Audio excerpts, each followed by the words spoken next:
Hej, det er Screenomatic med Amalie, Aaron og Oline.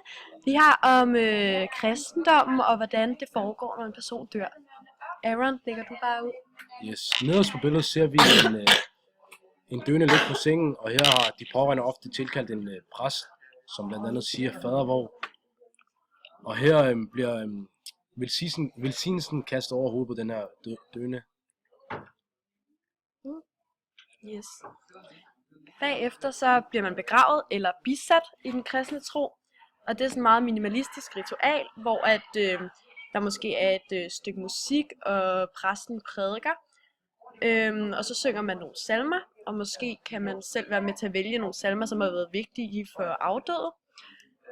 Bagefter så skal urnen eller kisten ned i jorden, hvor præsten så siger, at jord er du kommet, til jord skal du blive, og i jord skal du opstå igen, eller igen opstå.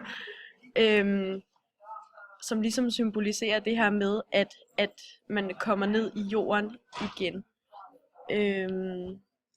Så bagefter så samles man måske til noget kaffe eller et eller andet efter begravelsen, hvor pårørende kan snakke om afdøde eller snakke om situationen, fordi begravelsen er meget for de pårørende, ikke så meget for afdøde selv. Og så, man tror på i kristendommen, at alle kommer i himlen, og derfor så, både som troende eller ej, og vi ser, at Gud, eller Jesus, han siger